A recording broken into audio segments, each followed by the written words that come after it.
اچھا ذرا آگے آ جائیے. ذات کا کتا ہے لیکن ولیوں کے سنگ جڑ گیا. اللہ نے اس کتے کا ذکر قرآن میں کیا بلکہ اس کے بیٹھنے کے سٹائل کو بیان کیا. وَكَلْبُهُمْ بَاسِطٌ ذِرَاعَيْهِ بِالْوَسِيدِ. ان کا کتا غار کے دھانے پہ اپنے بازوؤں کو پھیلا کے بیٹھا ہے. غار کی دہلیز پر بیٹھنے والے کتے کی حیت جلوس کو، اس کے بیٹھنے کے سٹائل کو قرآن نے بیان کیا. مالک اس میں ہمارے لیے کیا ہدایت ہے؟ ایک کتے کے بیٹھنے کے سٹائل کو تو بیان کر رہا ہے، اس کی حیت جلوس کو بیان کر رہا ہے، انداز نشست کو بیان کر رہا ہے. تو قرآن تو سراپا ہدایت ہے، تو اس میں ہمارے لیے کیا ہدایت ہے؟ کہا یہی تو بتانا چاہتا ہوں کہ ذات کا کتا بھی ہو، سنگ نیکوں کے جڑ جائے تو وہ قابل ذکر ہو جاتا ہے، اور اگر تم میرے ولیوں سے جڑ جاؤ گے پھر تمہارا مرتبہ کیا ہوگا؟ یہاں تو کتے جڑ جائیں تو قابل ذکر ہوتے ہیں. اچھا ذات کی چیونٹی ہے لیکن راہ تکتی حضرت سلیمان پیغمبر کا، تو اس چیونٹی کی گفتگو اللہ نے قرآن میں بیان کر دی اور اس کے نام کی صورت اتار دی. النمل، سورہ نمل اس چیونٹی کے نام پہ صورت ہے جو حضرت سلیمان علیہ السلام کی راہیں تک رہی تھی اور اپنی ہمجولیوں سے کہہ رہی تھی جلدی جلدی اپنے بلوں میں داخل ہو جاؤ، اللہ کے نبی کا لشکر بے خبری میں کہیں تمہیں کچل نہ ڈالے. اور حضرت سلیمان نے اس چیونٹی کی بات کو سنا.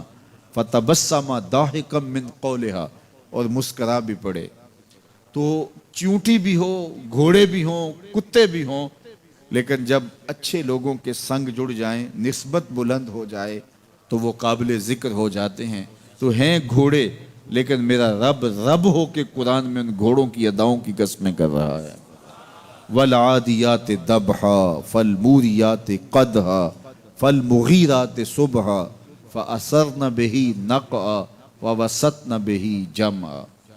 قسم ان گھوڑوں کی جو تیز دوڑیں تو سینوں سے آواز نکلے، پتھریلی زمین میں جائیں تو پاؤں سے شرارے نکلیں، گرد و غبار اڑائیں، دشمن کے لشکروں کو طاقت و تاراج کر کے ان کے جتھوں میں گھس جائیں. ان دلیر اور بہادر گھوڑوں کی میرا رب رب ہو کے قسم کر رہا ہے. یہاں قسم کی بات چلی تو اللہ نے محبوب کے گھوڑوں کی قسم کی، گھوڑوں کی اداؤں کو پسند کیا. محبوب کے غلاموں کے گھوڑے، ان کے پاؤں سے لگی ہوئی کھریوں سے ٹکرانے والے پتھروں سے نکلنے والے شرارے، رب کے وہ بھی محبوب. اللہ اکبر. تو پھر قسم کی بات چلی تو کبھی گھوڑوں کی قسمیں کی، کبھی محبوب کی راہ گزر کی قسم کی. لا اقسم بہذا البلد، مجھے قسم ہے اس شہر کی. تو شہر مکہ کی قسم کیوں کی؟ وہاں کعبۃ اللہ ہے، مقام ابراہیم ہے، چاہے زمزم ہے، صفا و مروہ ہے، مزدلفہ ہے، منا ہے، عرفات ہے، قدم قدم انوار کی برستی برکھا ہے، مطاف ہے، حتیم ہے، مستجاب ہے، مستجار ہے، ملتزم ہے، باب کعبہ ہے، سقف بیت اللہ ہے.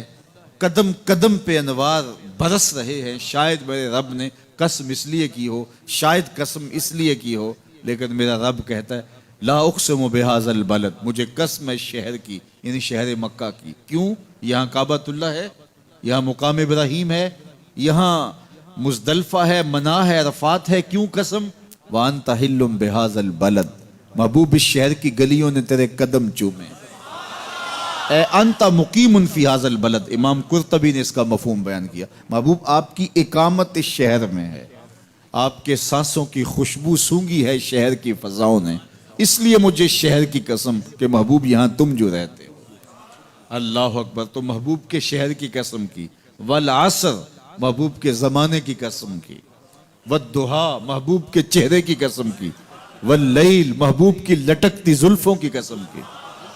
کبھی کہا محبوب تیرے چہرہ زیبا کی قسم، کبھی کہا تیری زلف عنبری کی قسم، کبھی کہا تیرے شہر نور کی قسم، کبھی کہا تیرے زمانہ حسین کی قسم.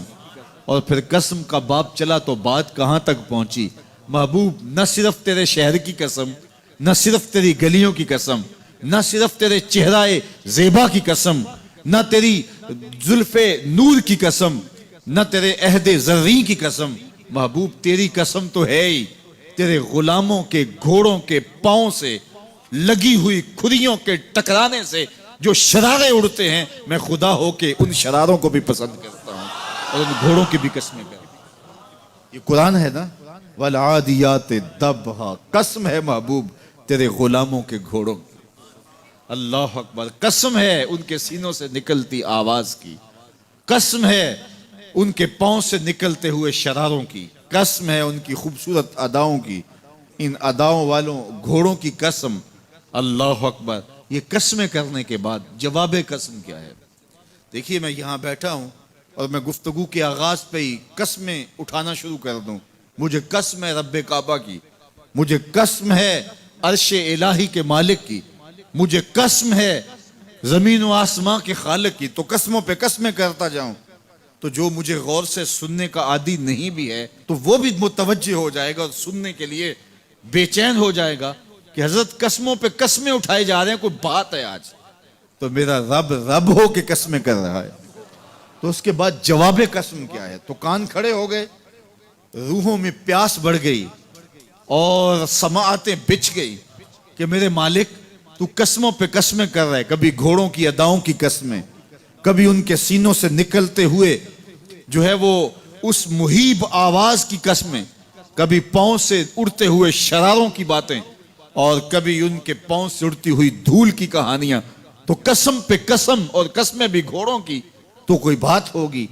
تو ایک دم کان کھڑے ہو گئے تو جواب آیا، ان الانسان لربہ لکنود، بے شک انسان اپنے رب کا ناشکرا ہے، انسان اپنے رب کا ناشکرا ہے۔ قسمیں گھوڑوں کی ان کی اداؤں کی اور ناشکرا حضرت انسان کو کہا۔ یہ کتنی لطیف چوٹ تھی جو حضرت انسان کو ماری گئی۔ یا اللہ، ہمیں ناشکرا کہنا تھا تو کہیں اور مقام پہ کہہ لیا جاتا۔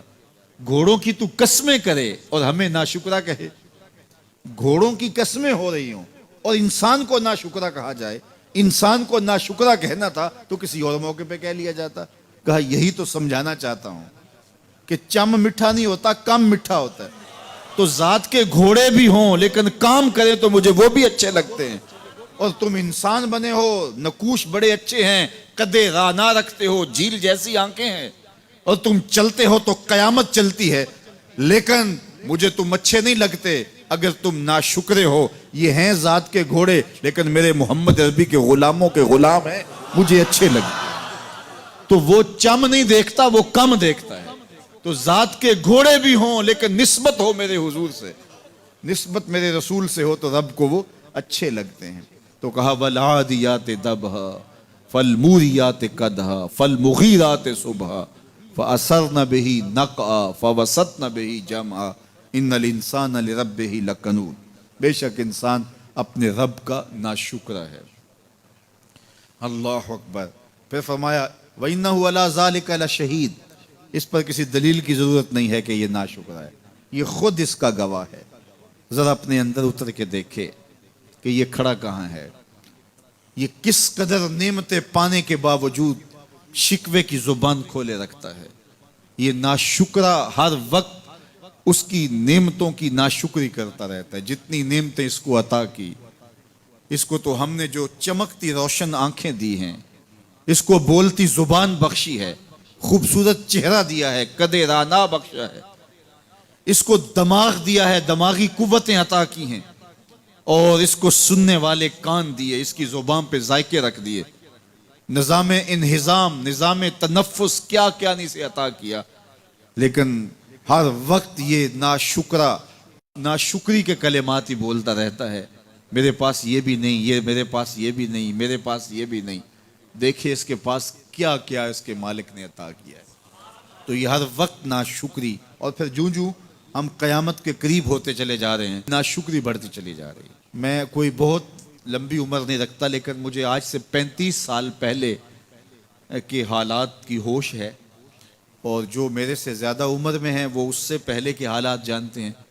تو میرا بنیادی طور پہ ایک دیہات سے تعلق ہے، تو میں اچھی طرح جانتا ہوں کہ لوگوں کے پاس جو آج کچھ ہے وہ آج سے 35-40 سال پیچھے نہیں تھا۔ بالخصوص دیہاتوں کے اندر لوگوں کے پاس ایک یا دو جوڑے ہوتے تھے اور انہیں بار بار پہنتے تھے۔ کسی شادی یا بیاہ کے موقع پہ جانا ہوتا تو بعض اوقات کسی سے وہ لباس یا جوتے مانگ کے لے کے جاتے. مجھے اچھی طرح یاد ہے کہ اس زمانے میں لوگ اپنے کندھے پر ایک کپڑا رکھا کرتے تھے، اور شادی پر اگر کسی نے جانا ہوتا تو جس کا کپڑا بہت اچھا ہوتا تو اس سے وہ مانگ لیا کرتے تھے کہ میں نے ذرا شادی پہ جانا ہے. بڑے بھائی کے جوتے پہن لیا کرتے تھے، اور اسی طرح گزر ہوتا تھا. کبھی کوئی شکوہ زبان میں پیدا نہیں ہوا تھا، اور لوگوں کے شکستہ سے کچے گھر ہوتے تھے، اور گھر کے صحن میں ایک درخت ہوتا تھا، دوپہر وہاں کاٹ لیتے تھے. اکثر لوگ دوپہر کا کھانا تیار نہیں کرتے ہوتے تھے، دودھ پی کر کے ہی گزارا کر لیتے تھے. صبح کو ناشتہ اور شام کو کھانا ہوتا تھا، لیکن اس کے باوجود اللہ کا شکر کیا کرتے تھے. یہ پچھلے دن میں گزرا تو دیکھا کہ بچے کھیل رہے ہیں اور غبارے پھوڑ رہے ہیں، اور جب غبارہ پھٹتا ہے نا تو بچے خوش ہوتے ہیں، کہہ لگاتے ہیں. پھر دوسرا غبارہ ہے، وہ اس سے کھیلنے لگ جاتے ہیں، اور پھر جب وہ پھٹتا تو پھر خوش ہوتے ہیں.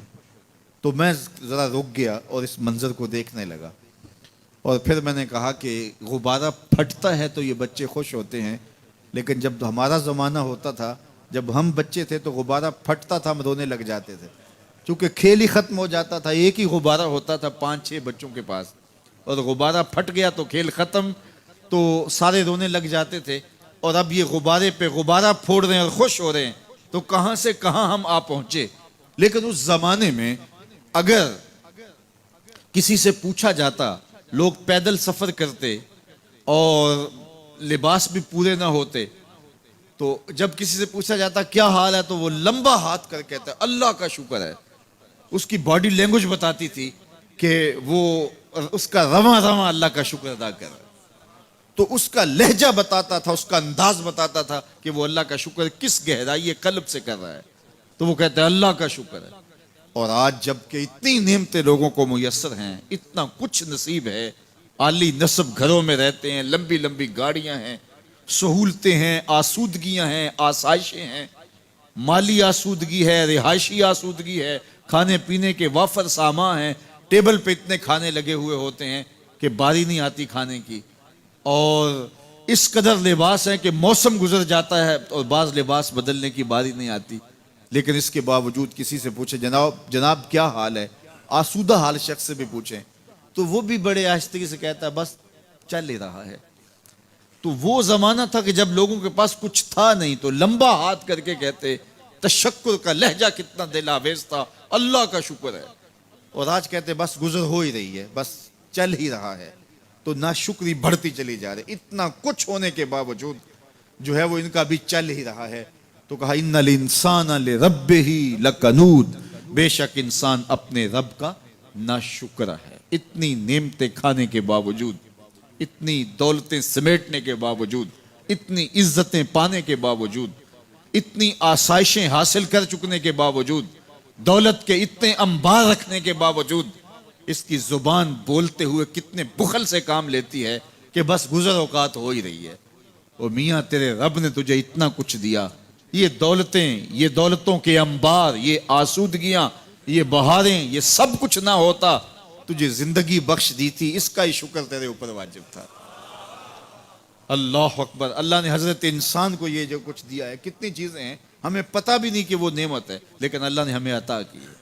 دنیا کا ایک امیر ترین شخص تھا اناسس، تو اس کے یہ آنکھوں کے جو پپوٹے تھے یہ کام کرنا چھوڑ گئے. ہمیں کبھی اس کا احساس بھی نہیں ہوا کہ یہ کوئی نعمت ہے. آٹومیٹک سسٹم میرے رب نے لگایا ہے، ادھر تنکا اڑا ادھر آنکھ بند ہو گئی. لیکن اس کو مسئلہ کیا ہوا کہ یہ پٹھے اس کے ختم ہو گئے اور وہ اپنی مرضی سے آنکھیں نہیں بند کر سکتا تھا. ڈاکٹر سلوشن ٹیپ لگا کے آنکھیں کھول دیتا اور جب اس نے سونا ہوتا تو وہ بند کر دیتا. دنیا کے امیر ترین لوگوں میں سے ایک نام تھا. تو کسی نے اس سے پوچھا کہ تیری زندگی کی سب سے بڑی خواہش؟ اس نے کاش اپنی آنکھیں اپنی مرضی سے کھول سکوں. کہا اس کے لیے تجھے کوئی قیمت لگانی پڑے تو کتنے پیسے لگا سکتا ہے؟ کہا ساری دولت لگ جائے، کاش میں اپنی آنکھیں اپنی مرضی سے کھول سکوں. مجھے یہ بتائیے کہ حضرت انسان کو کیا کچھ نہیں اللہ نے دیا.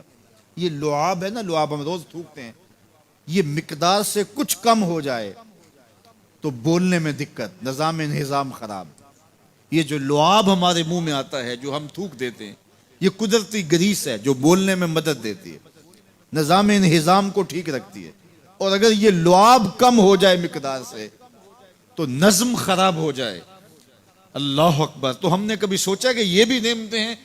باقی روشن آنکھیں، چمکتا چہرہ اور زور آور ہاتھ، چوڑی چھاتی، دھڑکتا دل، اور کہتے ہیں اس دماغ کا اگر کمپیوٹر تیار کیا جائے تو نیو یارک شہر سے بڑا ایک بکریاں چرانے والے شخص کے دماغ کا کمپیوٹر بنے۔ یہ حضرت انسان کو اللہ نے اتنا کچھ دیا ہے، اور پھر اس کو نعمتیں دی، عزتیں دی، جائیدادیں، زمینیں، لمبی لمبی گاڑیاں، عالی نسب پلازے، کتنا کچھ دیا، پھر خوبصورت اولادیں دی، کیا تسکین قلب کے لیے رکھا اس نے۔ تو اس کے باوجود بھی یہ کہہ رہا ہے بس چل رہا ہے، گزر اوقات ہو رہی ہے۔ ان الانسان لربہ لکنود، انسان اپنے رب کا کتنا ناشکر ہے، اس نے کیا کچھ اسے عطا کیا، کیا کچھ عطا کیا، لیکن یہ شکر کا کلمہ بھی نہیں بولتا، بخل سے کام لیتا ہے، تو کہا یہ ناشکر ہے، اور اس پر کوئی خارج سے دلیل لانے کی ضرورت بھی نہیں ہے۔ وَإِنَّهُ عَلَىٰ ذَلِكَ لَشَهِيدٌ، اور یہ خود اس پہ گواہ ہے۔ ذرا اپنے اندر اتر کے دیکھے تو یہ کتنا بخل کرتا ہے شکر ادا کرنے میں، اسے خود سمجھ آ جائے گی۔ وَإِنَّهُ لِحُبِّ الْخَيْرِ لَشَدِيدٌ، اور اس کی ایک خصلت یہ ہے کہ یہ دولت کی محبت میں بڑا سخت ہے۔ دولت کی محبت یہ بہت زیادہ اپنے سینے میں پال چکا ہے، اور یہ دولت اس کی محبوبہ بن گئی ہے۔ دولت تو اس کی ضرورت ہونی چاہیے تھی، لیکن اس نے اس کو اپنی محبوبہ بنا لیا۔ وَإِنَّهُ لِحُبِّ الْخَيْرِ لَشَدِيدٌ، اس کو محبت زر شدت سے ہو گئی ہے، سویر سے شام تک اس کا وظیفہ ہی یہی ہے، اس کی زندگی کے اندر منصوبے یہ چلتے ہیں۔ اللہ نے اتنا نوازا ہوا ہے، اس کی ساری زندگی آسودگی سے گزر سکتی ہے جتنا اس کے پاس موجود ہے، لیکن اس کے باوجود ہر وقت اس کے دماغ کے فیتے پہ یہی چلتا ہے، اور یہی کہانی چلتی ہے، یہ زیادہ کیسے ہو، یہ زیادہ کیسے ہو، یہ زیادہ کیسے ہو۔ اس اضطراب نے اس کو بے چین کر دیا ہے، اور خواہش زر نے، حوث زر نے اس کا چین چھین لیا ہے، اور اتنی محبت جاگزی ہوگی اس کے دل میں کہ اللہ کی محبت کے لیے اس کے دل میں جگہ ہی نہیں بچی۔ وَإِنَّهُ لِحُبِّ الْخَيْرِ لَشَدِيدٌ۔ اللہ اکبر۔ اب پہلے گھوڑوں کی اداؤں کی قسمیں کی، پھر اس کے بعد حضرت انسان کی یہ جو بڑی خامیاں تھی، جو خامیاں جڑ ہیں اس کی باقی خامیوں کی، ان کو بیان کیا۔ ایک تو ناشکرہ ہے، جو ملا ہے اس پہ یہ شکر ادا نہیں کرتا، حالانکہ اگر وہ شکر ادا کرے، رب کا وعدہ ہے کہ اگر تم شکر ادا کرو گے میں اور زیادہ دوں گا۔ ایک تو یہ شکر نہیں کرتا، اور دوسرا یہ ہے کہ دولت کی محبت اس کے رگو ریشہ میں رچ بس گئی ہے۔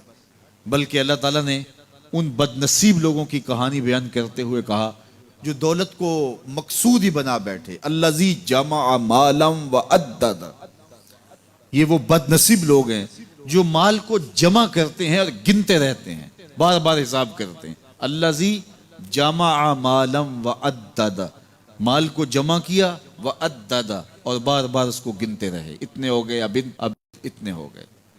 اللہ کلا لینبذن فی الحطام، پہلے شرف میں الذی جمع مالا وعدد یحسب ان مالہ اخلد، یہ گمان کرتے ہیں کہ ہمارا مال ہمیں لافانی کر دے گا، مال کی کثرت سے ہم محفوظ ہو جائیں گے اور ہمارا کچھ نہیں بگڑے گا، دولت اتنی ہوگی تو ہم ہر طرح سے حفاظتوں کے ساتھ میں آ جائیں گے، ہمارا مال ہمیں لافانی کر دے گا۔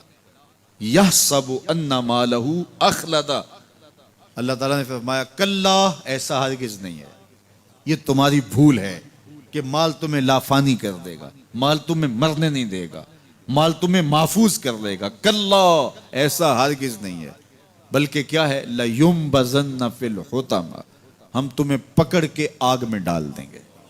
لَيُنبَذَنَّ کے لفظ پہ اگر غور کیا جائے تو عربی میں جب ان کا جوتا پرانا ہو جاتا تو پرانا جوتا جب پہننے کے بھی قابل نہ رہتا تو اس کو اتار کے ایسے حقارت سے پہنتے، اور اس کے لیے لفظ استعمال کرتے نبذت النال، میں نے جوتا پھینک دیا، وہ جوتا جو پاؤں میں ڈالنے کے بھی قابل نہ رہے اور اتنا پرانا ہو جائے کہ اس کو اب جو ہے وہ مزید مرمت بھی نہ کروانا ممکن ہو، تو اس کو پھر پھینکا جاتا ہے، اور پھر اس کو وہ حقارت سے پھینکتے ہیں اور وہ جوتا چلتے ہوئے تنگ کرتا ہے تو پھر اس کو اتار کے حقارت سے طرف پھینک دیتے ہیں، تو اس کے لیے لفظ بولتے ہیں نبست النال، میں نے جوتا پھینک دیا، حقارت سے پھینکنے کو نبز کہتے ہیں۔ اور یہی لفظ اللہ تعالیٰ جل شانہ نے فرمایا کلا لینبذن فی الحطمہ، اے اہل عرب جس طرح تم جوتا پرانا حقارت سے پھینکتے ہو، ہم حقارت سے تمہیں آگ میں ڈال دیں گے۔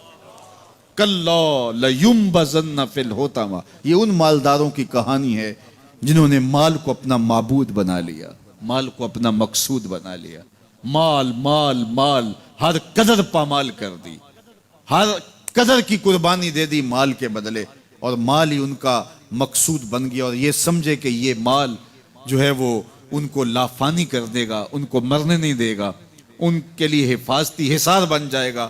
کلا لینبذن فی الحطمہ وما ادراک ما الحطمہ، اللہ فرماتا ہے جانتے ہو جس حطمہ میں، جس آگ میں تمہیں ڈالا جائے گا وہ آگ کیا ہے؟ مل حطمہ، کیا تمہیں پتا ہے وہ حطمہ کیا ہے؟ پھر خود فرمایا نار اللہ الموقدۃ التی تطلع علی الافئدہ، یہ اللہ کی جلائی ہوئی آگ ہے جو دل کھا جائے گی، جو کلیجے چاٹ جائے گی۔ تو حب زر، یہ حب دولت اور حب دنیا، یہ تمام برائیوں کی جڑ ہے۔ تو اس لیے اپنے اندر سے محبت زر کو نکالنے کی کوشش کیجئے اگر کہیں آپ کو داخل ہوتی محسوس ہو رہی ہے، اور حب دولت کو نکالنے کے لیے زکوٰۃ صدقات اسلام نے ہمیں یہ نظم دیا ہے۔ اقبال نے کہا تھا حب دولت تلف می سازت زکوٰۃ، زکوٰۃ حب دولت کو زائل کرتی ہے، جب اللہ کی راہ میں لٹاؤ گے تو اس سے کم بھی نہیں ہوگا۔ میرے حضور نے 3 چیزیں قسم کر کے کہیں، حضرت ابو کبشہ الانماری رضی اللہ تعالیٰ عنہ سے مروی ہے، میرے حضور نے ارشاد فرمایا اگر کوئی شخص کسی کو معاف کر دیتا ہے تو اس کی عزت کم نہیں ہوگی، میں محمد اللہ کی قسم اٹھاتا ہوں۔ دوسری بات میرے حضور نے فرمائی کہ جو شخص مانگنے لگ جاتا ہے، سوال کا دروازہ کھول لیتا ہے، اللہ اس کے لیے محتاجی کا دروازہ کھول دیتا ہے، اس کی کبھی کمی پوری نہیں ہوتی۔ اور تیسری بات میرے حضور نے قسم کر کے کہی ما نقص مال عبد من صدقہ، کہا میں اللہ کی قسم اٹھا کے کہتا ہوں کہ صدقے سے مال کم نہیں ہوتا، صدقے سے مال گھٹتا نہیں ہے۔ تو ایک تو مال بھی نہیں گھٹے گا، یہ ضمانت کس کی ہے؟ میری نہیں ہے، یہ رسول اللہ کی ضمانت ہے۔ ایک تو مال بھی کم نہیں ہوگا، اور دوسرا یہ ہے کہ حب دولت ختم ہوگی۔ حب دولت تلف می سازت زکوٰۃ، یہ ماہ سیام آ رہا ہے تو زکوٰۃ سے حب دولت کو کم کیجئے، بلکہ صدقات دیجئے، نفلی صدقات کیجئے، غرباء کی مدد کیجئے، مساکین کی مدد کیجئے، اپنے غریب محتاج رشتہ داروں پہ غور کیجئے، ان کی مدد کیجئے، اپنی ہمسائیگی میں دیکھیے، پردے سے مدد کیجئے، ان کی عزت نفس بھی مجروح نہ ہو۔ یہ جو نمائش لگا کے 10 اخباروں میں چھپوا کے لوگوں کی مدد کرتے ہیں، اس سے گریز کیجئے۔ کبھی سوچیں کہ اگر آج کسی کی بیٹی لائن میں کھڑی ہے تو کل اگر یہ مرحلہ میری بیٹی کے لیے آ جائے تو پھر میرا مزاج کیا ہوگا۔ تو عزت نفس کا خیال رکھیے، لوگوں کی غربت کا تماشا نہ اڑائیے، اور لوگوں کی جو ہے وہ محتاجی کو اپنی تسکین کا ذریعہ نہ بنائیے۔ یہ تو اللہ نے تمہیں دیا اور انہیں نہیں دیا، اور وہ آزمائش کی گھڑی میں کھڑے ہیں، تم ان کے ساتھ کھڑے ہو جاؤ۔ تو لوگوں کی مدد کیجئے، دکھیوں کے کام آئیے، مساجد کی جو ہے وہ تعمیر کیجئے، مدارس دینیہ کے ساتھ وابستہ رہیے، اور لوگوں کی فلاح کے لیے، بہتری کے لیے کام کیجئے۔ اللہ نے آپ کو دیا ہے، یہ مال یہاں رہ جانا ہے۔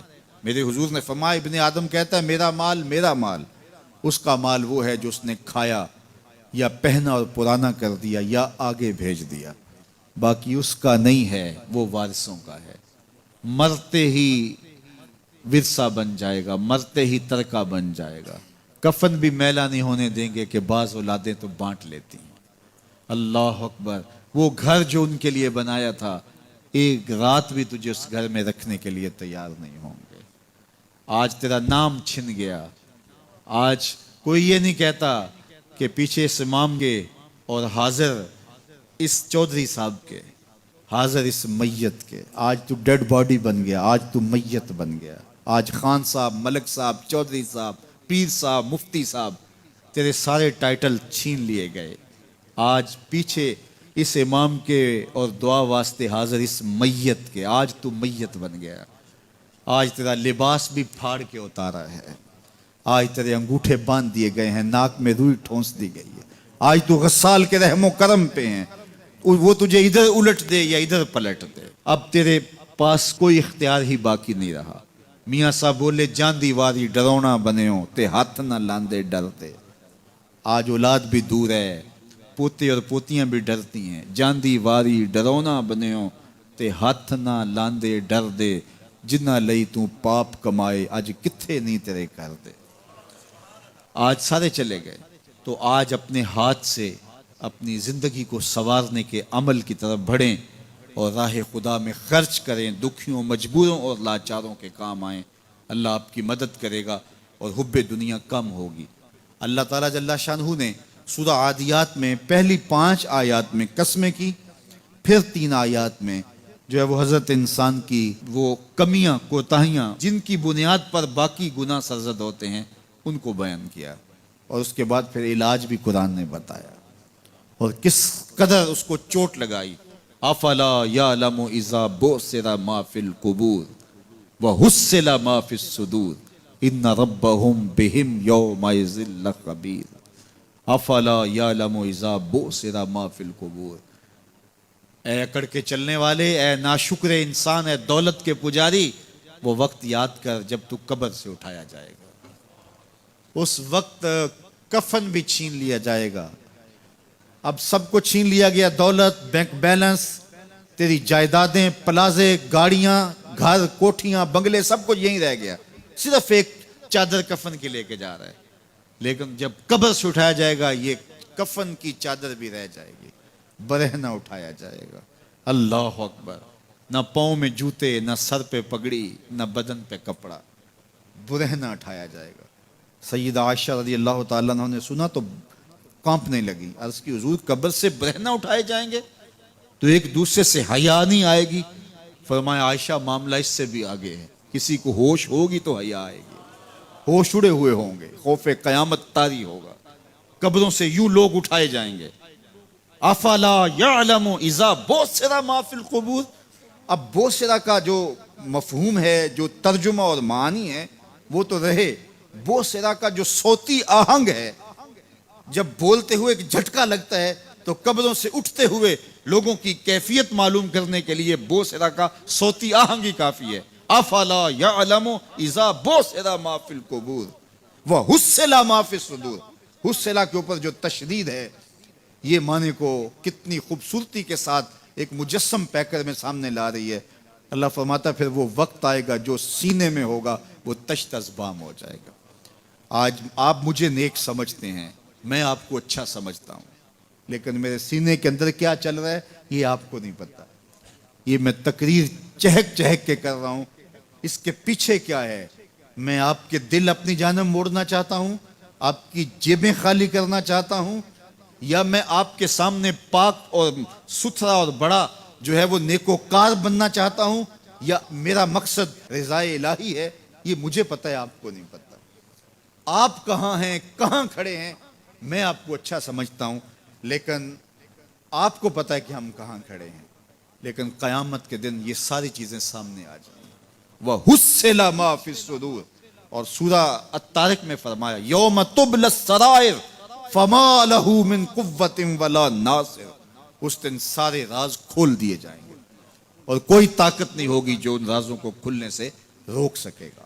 آج طاقتور کی بات نہیں کھلتی اور کمزور کی بات اچھال دی جاتی ہے، لیکن وہ وقت آنے والا ہے یوم تبل السرائر فما لہو من قوت ولا ناصر، نہ زور کے بل پہ، نہ زر کے بل پہ، نہ کسی اور بل پہ کسی کام کو روکا جا سکے گا، ہر شے تشت ازبام ہو جائے گی۔ وہ کتنا سخت دن ہوگا، اے داور حشر میرا نامہ اعمال نہ پوچھ، اس میں کئی پردہ نشینوں کے بھی نام آتے ہیں، تو وہ کتنا سخت دن ہوگا۔ وَحُصِّلَ مَا فِي الصُّدُورِ إِنَّ رَبَّهُمْ بِهِمْ يَوْمَئِذٍ لَخَبِيرٌ، بے شک ان کا رب اس دن ان سے خوب باخبر ہوگا۔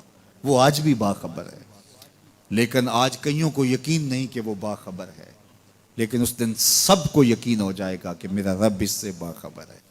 جب پرانی تصویریں چلنا شروع ہو جائیں گی، جب ساری ویڈیو سامنے آ جائے گی، زندگی میں جو جو کیا، تنہائی میں اعلانیہ خفیہ جہاں جہاں جو کیا داد عیش دی، سب کچھ تشت ازبام ہوگا، سب کچھ جو ہے وہ سکرین پہ چل رہا ہوگا، کوئی چیز بھی تشت ازبام ہونے سے نہیں رہ جائے گی۔ تو پھر بندہ کہے گا اوہو یہ تو سب میرے مالک کو پتا تھا، لوگوں کی نظروں سے چھپ سکا، رب کی نگاہوں سے تو نہیں چھپ سکا، اس کی نگاہوں سے کون چھپ سکتا ہے؟ یہ یقین آج اپنی روحوں میں اتار لو، اچھی طرح سے جذب کر لو۔ گناہوں سے بچنے کا اکسیر نسخہ ہے یہ یقین کہ میرا رب مجھے دیکھ رہا ہے۔ یہ یقین جب روح میں جم جائے، خیالوں میں اتر جائے، اعتقاد کا پختہ حصہ بن جائے، پھر بند کوٹھڑی میں بھی جرم نہیں ہو سکتا کہ میرا مالک تو مجھے دیکھ رہا ہے۔ آپ دیکھتے نہیں کہ جب ساتوں دروازے بند کر کے بت کے اوپر موٹا کپڑا ڈال کے زلیخا بولی ہے تلک یوسف اب تو آ جاؤ نا، اب تو کوئی نہیں دیکھ رہا، قال معاذ اللہ، تو جناب یوسف نے کہا میں اللہ کی پناہ میں آتا ہوں۔ اللہ اکبر، تو دروازے بند کر کے لوگوں کی نظروں سے چھپ گئی ہے، اور بے نور آنکھیں رکھنے والے اس پتھر کے بت سے بھی حیا کرتی ہے اور اس پہ بھی پردہ ڈال لیا ہے۔ جب تو اس جھوٹے خدا سے حیا کرتی ہے، میں سچے خدا سے حیا کیوں نہ کروں جو ساتویں کوٹھڑی میں بھی دیکھتا ہے۔ اتنی روشنیاں برسی کہ گناہ کا تصور بھی محال ہو جاتا ہے۔ تو یہ یقین کہ میرا اللہ مجھے دیکھ رہا ہے، یہ انسان کی زندگی میں نظم پیدا کرتا ہے۔ آنے والا موسم ماہ سیام رمضان المبارک، یہ ہماری زندگی کے اندر یہ نور داخل کرتا ہے کہ میرا اللہ دیکھ رہا ہے۔ کڑکتی دھوپ، برستی گرمی، زباں کانٹا، ہونٹ خشک، گلا خشک، دروازہ مکفل، ٹھنڈا پانی دستیاب، لیکن ایک گھونٹ بھی حلق سے نیچے نہیں اتارتے کہ میرا اللہ دیکھ رہا ہے۔ وضو کرتے بھی احتیاط کرتے ہیں کہ میرا اللہ مجھے دیکھ رہا ہے۔ کرتے ہیں کہ نہیں کرتے؟ یہ نور ملتا ہے کہ نہیں ملتا؟ اس کو پھر جذب کر لینا چاہیے تاکہ یہ زندگی میں چھا جائے، کیونکہ جو رمضان میں دیکھتا ہے وہ غیر رمضان میں بھی دیکھتا ہے۔ اور پھر پانی نہیں پیتے کہ اللہ دیکھ رہا ہے، کھانا نہیں کھاتے اللہ دیکھ رہا ہے، لیکن جب آنکھ بھٹکتی ہے تو اس وقت اللہ نہیں دیکھتا، جب خیال بہکتا ہے تو اس وقت اللہ نہیں دیکھتا، رشوت میز کے اوپر سے لے رہے ہوں یا نیچے سے لے رہے ہوں تب نہیں اللہ دیکھ رہا ہوتا، اللہ صرف کھانے اور پینے کو دیکھ رہا ہوتا ہے۔ یہ جو ایک نور آیا ہے اس کو جذب کر لیں، پوری زندگی میں پھیلا لیں۔ تو اسی لیے رمضان تقوی بانٹتا ہے، روزہ تقوی بانٹتا ہے، زندگی میں نور اور روشنیاں بھر دیتا ہے۔ باپ اپنے بیٹے کو کوئی بات کہے تو سعادت مند بیٹے کو غور سے وہ بات سننی چاہیے۔ استاد یا شیخ اپنے شاگرد کو کوئی بات کہے تو اسے غور سے اس بات کو سماعت کرنا چاہیے، چونکہ کہنے والا اس کا بزرگ ہے۔ لیکن وہ بزرگ، وہ شیخ، وہ استاد اگر ساتھ قسم بھی کرے تو پھر اور زیادہ مضمون کی اہمیت ہو جاتی ہے کہ یہ کوئی اہم مضمون تھا جس سے قبل قسم کی جا رہی ہے۔ اب یہاں جو ارشاد فرمایا جانے لگا ہے اس سے قبل میرے رب نے رب ہو کے قسم کی ہے۔ میرا مالک تو یوں بھی کہہ دیتا تو کافی تھا، لیکن مضمون اتنا اہم ہے کہ اس کو بیان کرنے سے قبل میرے رب نے قسم کی، اور پھر قسم بھی ایک نہیں کی، 5 قسمیں کی۔ والعادیات ضبحا، قسم ہے ان گھوڑوں کی جب وہ تیز دوڑیں تو ان کے سینوں سے آواز نکلتی ہے۔ راہ حق میں جہاد کے لیے جب گھوڑے دوڑتے ہیں تو ان کے سینوں سے نکلنے والی آواز اللہ کو کتنی محبوب ہے کہ ان گھوڑوں کی قسم کی۔ فالموریات قدحا، اور وہی گھوڑے جب برق رفتاری سے دوڑتے ہیں اور پتھریلی زمین میں جب ان کا گزر ہوتا ہے تو ان کے پاؤں سے لگی ہوئی کھریوں کے ٹکرانے سے پتھروں سے جو شرارے نکلتے ہیں، اللہ فرماتا ہے کہ میں ان گھوڑوں کی قسمیں کرتا ہوں کہ جن کے پاؤں سے لگی ہوئی کھریوں کے ٹکرانے سے پتھروں سے شرارے نکلیں۔ پھر ارشاد فرمایا فالمغیرات صبحا، اور وہ گھوڑے صبح کے وقت جب حملہ آور ہوتے ہیں اور دشمن کے لشکروں کو تخت و تاراج کرتے ہیں تو ان حملہ آور ہونے والے گھوڑوں کی قسم فَأَثَرْنَ بِهِ نَقْعًا، اور جب وہ حملہ آور ہوتے ہیں تو ان کی سموں سے گرد اڑتی ہے، تو اللہ فرماتا ہے وہ گرد اڑانے والے گھوڑوں کی قسم۔ پھر ارشاد فرمایا فَوَسَّطْنَ بِهِ جَمْعًا، اور وہ بہادر اور دلیر گھوڑے اپنے سوار کو لے کر کے جب دشمن کے قلب میں گھس جاتے ہیں اور جتھوں پر حملہ آور ہوتے ہیں تو مجھے گھوڑوں کی یہ ادا بھی اچھی لگتی ہے، تو مجھے ان گھوڑوں کی قسم۔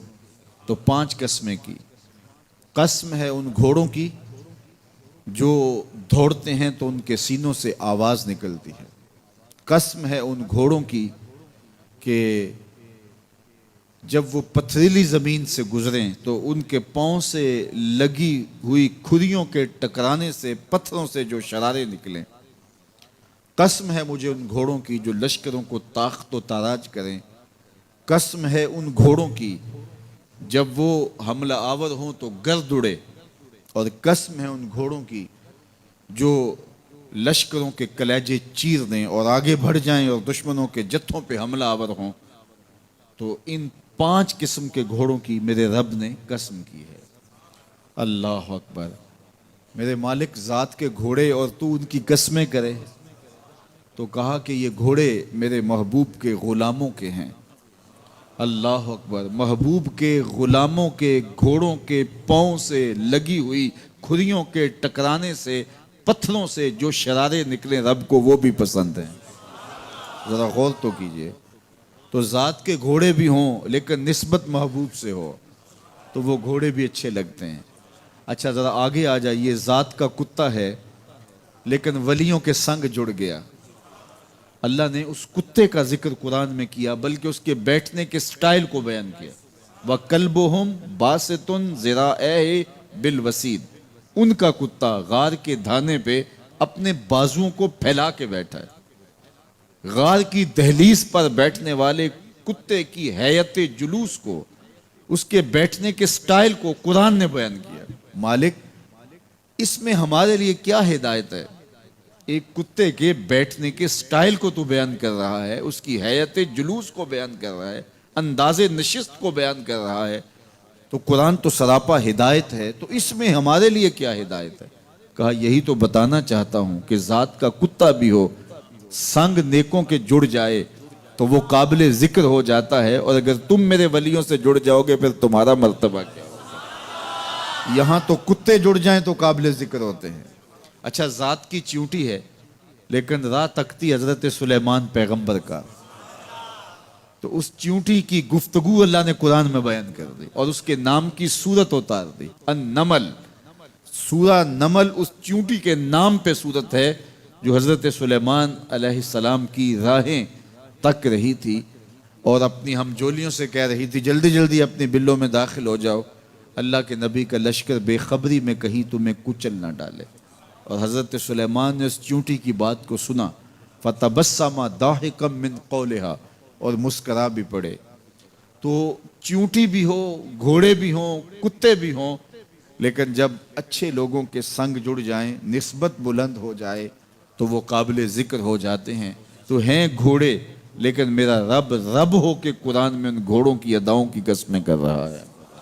وَالْعَادِيَاتِ ضَبْحًا فَالْمُورِيَاتِ قَدْحًا فَالْمُغِيرَاتِ صُبْحًا فَأَثَرْنَ بِهِ نَقْعًا وَوَسَطْنَ بِهِ جَمْعًا، قسم ان گھوڑوں کی جو تیز دوڑیں تو سینوں سے آواز نکلے، پتھریلی زمین میں جائیں تو پاؤں سے شرارے نکلیں، گرد و غبار اڑائیں، دشمن کے لشکروں کو تاخت و تاراج کر کے ان کے جتھوں میں گھس جائیں، ان دلیر اور بہادر گھوڑوں کی میرا رب رب ہو کے قسم کر رہا ہے۔ یہاں قسم کی بات چلی تو اللہ نے محبوب کے گھوڑوں کی قسم کی، گھوڑوں کی اداؤں کو پسند کیا۔ محبوب کے غلاموں کے گھوڑے، ان کے پاؤں سے لگی ہوئی کھریوں سے ٹکرانے والے پتھروں سے نکلنے والے شرارے، رب کے وہ بھی محبوب۔ اللہ اکبر، تو پھر قسم کی بات چلی تو کبھی گھوڑوں کی قسمیں کی، کبھی محبوب کی راہ گزر کی قسم کی.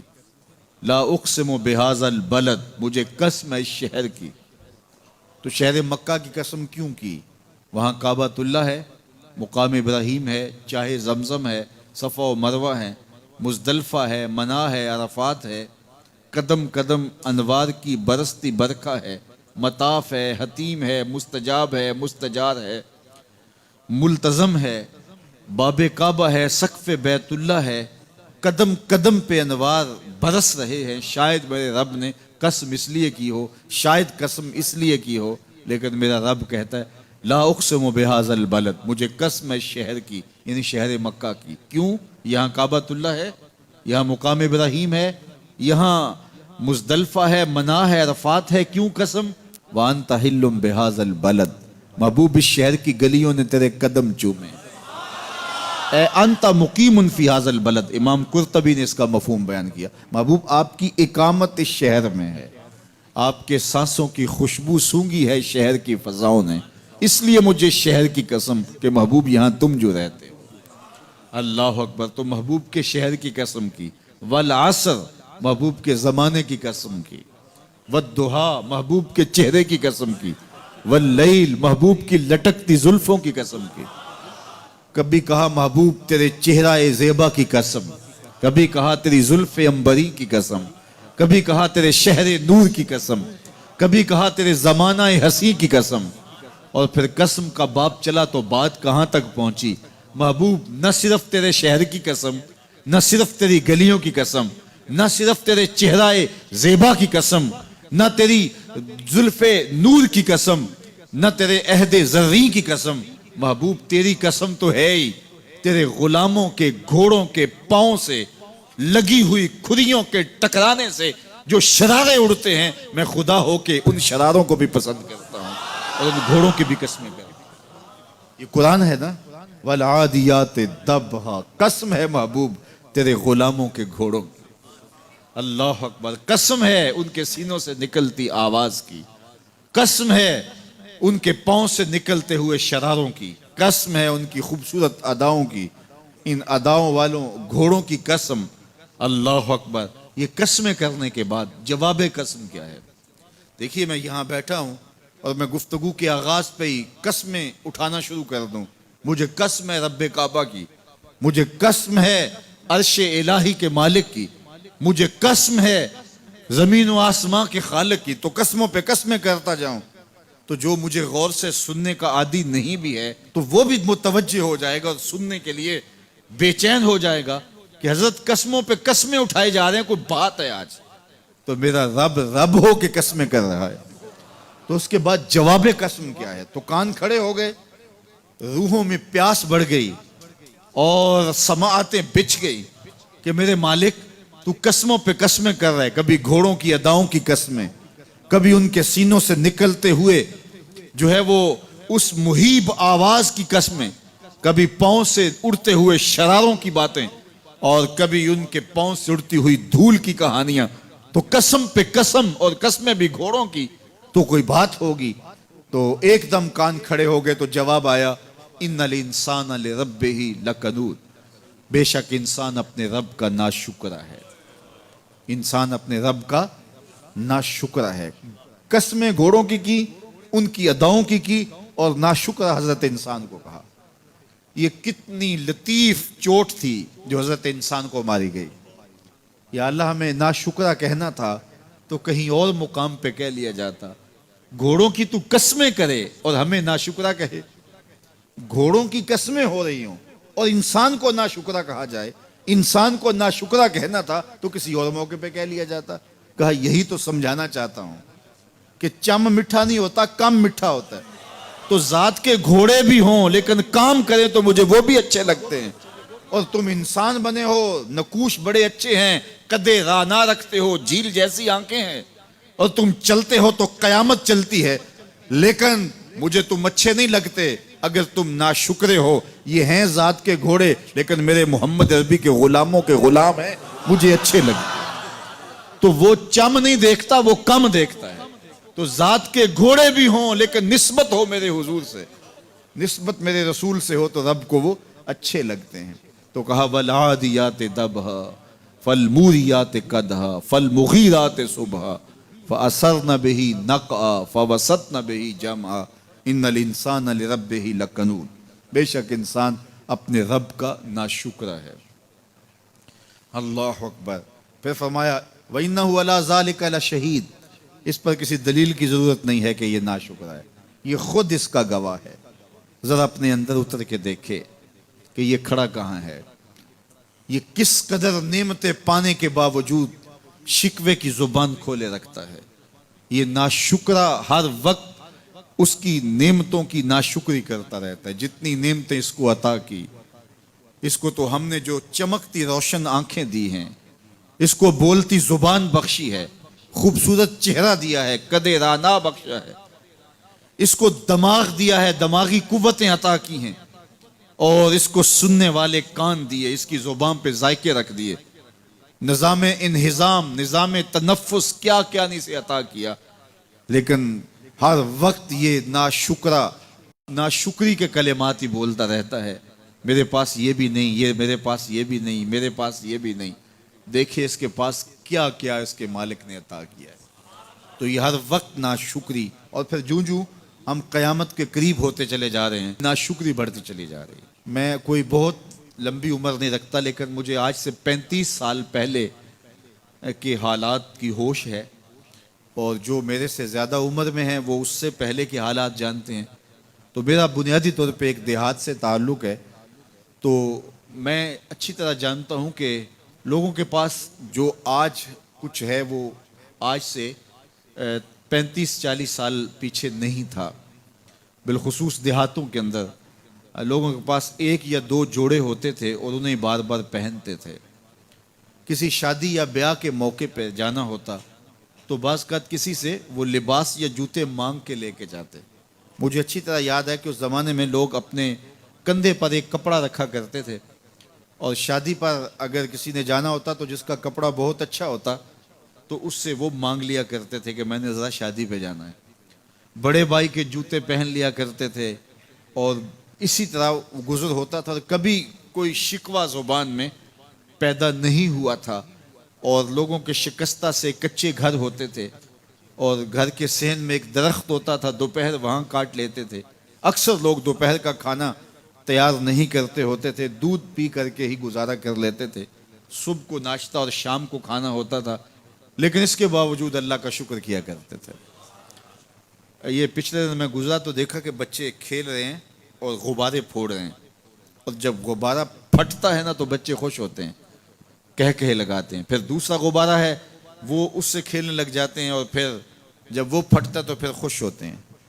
تو میں ذرا رک گیا اور اس منظر کو دیکھنے لگا، اور پھر میں نے کہا کہ غبارہ پھٹتا ہے تو یہ بچے خوش ہوتے ہیں، لیکن جب ہمارا زمانہ ہوتا تھا، جب ہم بچے تھے تو غبارہ پھٹتا تھا، ہم رونے لگ جاتے تھے، چونکہ کھیل ہی ختم ہو جاتا تھا۔ ایک ہی غبارہ ہوتا تھا 5-6 بچوں کے پاس، اور غبارہ پھٹ گیا تو کھیل ختم، تو سارے رونے لگ جاتے تھے۔ اور اب یہ غبارے پہ غبارہ پھوڑ رہے ہیں اور خوش ہو رہے ہیں، تو کہاں سے کہاں ہم آ پہنچے۔ لیکن اس زمانے میں اگر کسی سے پوچھا جاتا، لوگ پیدل سفر کرتے اور لباس بھی پورے نہ ہوتے، تو جب کسی سے پوچھا جاتا کیا حال ہے تو وہ لمبا ہاتھ کر کہتا ہے اللہ کا شکر ہے۔ اس کی باڈی لینگویج بتاتی تھی کہ وہ اس کا رواں رواں اللہ کا شکر ادا کر رہا ہے۔